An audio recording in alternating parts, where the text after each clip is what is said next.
what do you think are some of the mistakes that parents make today with their kids? Just thinking about your dad and the way that he dealt with you, thinking about my kids and the way that they would say, no, mommy, thanks, but no thanks. What do you think some of the mistakes are that parents do today when it comes to that kind of thing? So, sure. I mean, you're asking me a question as a flawed parent myself, with only a very But we all limited, are. It's fine. It's fine. with very limited parenting experience. So I can speak with some authority on parenting kids around sports performance, Yeah. around what are the mistakes that parents make in general. I'm very hesitant to step into the expert role because I'm certainly not. But if I were to extract, there's always lessons, and parenting the parenting around sport that I speak to, there's some universal principles that apply. And I can comfortably say that probably the biggest mistake, and it's unconscious, is unconscious parenting.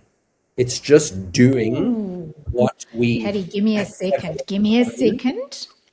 Guys, can you just unconscious parenting? If you're listening to our podcast today, please write that down. If you're a parent, unconscious parenting. Paddy, I love that. Okay, go back. So you said unconscious parenting, and then? So what is unconscious parenting? And again, there's probably a whole lot of different definitions you'd find, but it's doing what our parents did to us without actually questioning our way, or it's we all have our own natural way and style of parenting, and there isn't a right one or a wrong one. But unconscious parenting is just doing my way on my kids and not actually checking in, does my way actually align with what my kids' preferences and requirements are for growing into the best version of themselves. So it's doing stuff without questioning. It's saying yes. Is the yes my yes, or is the yes actually serving them?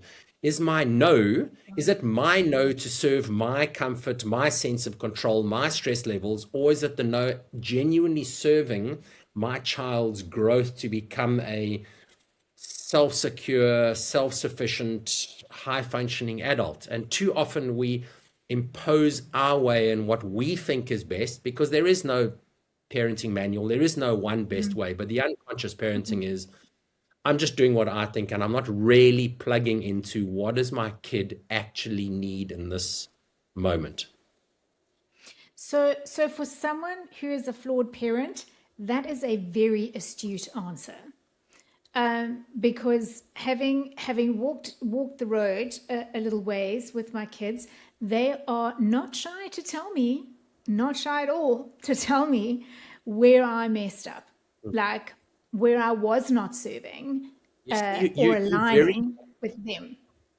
You're very lucky, and your kids are lucky that you have the relationship that they can give you that honest feedback. And you've obviously created an environment where that's allowed.